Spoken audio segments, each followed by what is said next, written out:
Welcome back. Up now is Forum Daily's Energy Update with GasWizard.ca's Dan McTeague. GasWizard.ca is a fuel price prediction website. All yours, Dan. Well, thank you for that, Nathaniel.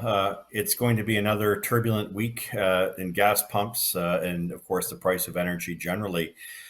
We're likely to see in places like Ontario a breaking through of prices as early as to all-time records on Saturday, but not on Sunday. And there's a couple of reasons for that. I'll explain that a little later on.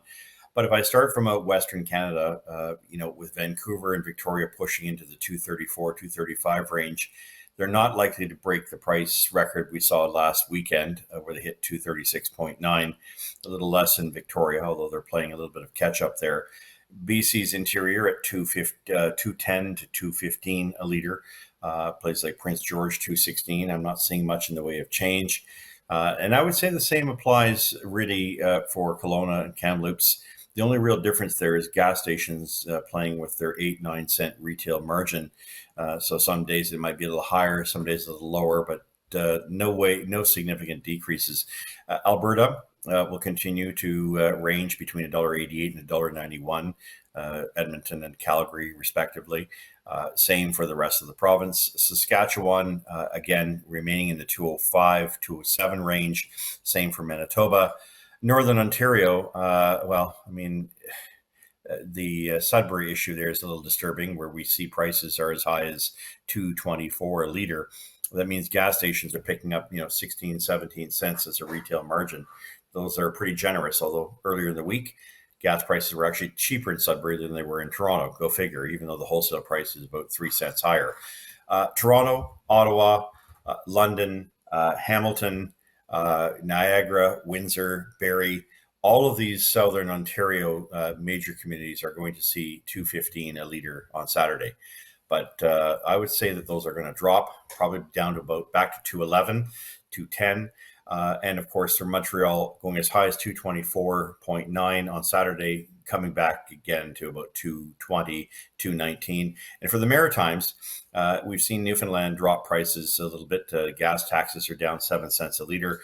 They're still going to remain highly elevated in the 220 range, with Nova Scotia, Prince Edward Island, and New Brunswick staying in the 210 to 215 range. I say all this because what's really pushing prices in either direction is a new factor, but not one that we haven't discussed here before: the value of the Canadian dollar. Again, because we're not selling a lot of oil, we're not selling a lot of natural gas other than what we have, and our pipeline capacity is constrained. The Canadian dollar is no longer the petro-loonie. So 2 of the 5 cent increase that we're seeing in many cities across Canada, 2 of those cents are directly related to the weakness in the Canadian dollar. That's a policy issue, I think, that we're going to have to see at the federal level. Provinces are doing their best. Ontario, Newfoundland, Quebec, British Columbia have all moved in one way or another to provide some, talk of alleviation. But federally, it's hear no evil, see no evil, speak no evil. And what you're doing is you're compounding not just an increase to unprecedented prices in fuel. We know the federal government's bringing in its clean fuel standard very soon. Next month, that will start in 2023, 2024 to raise prices. That's the second carbon tax. The federal Liberals are at the same time with their friends in the NDP cashing in about $1 billion extra a year in windfall profits as a result of the price of gasoline, diesel, and other products going through the roof. And of course, the 5% GST makes that windfall even more so. So I guess it's really time to ask the federal government, are they going to finally recognize this is an inflationary crisis created by an energy crisis or not? Until then, continue to expect high, unprecedented prices throughout the summer as we head to $140 a barrel. Nathaniel, that's it for this week, and we'll be in touch next week from GasWizard.ca and from Canadians for Affordable Energy. Well, thanks for that, Dan. That was Dan McTeague of GasWizard.ca. He's also the president of Canadians for Affordable Energy.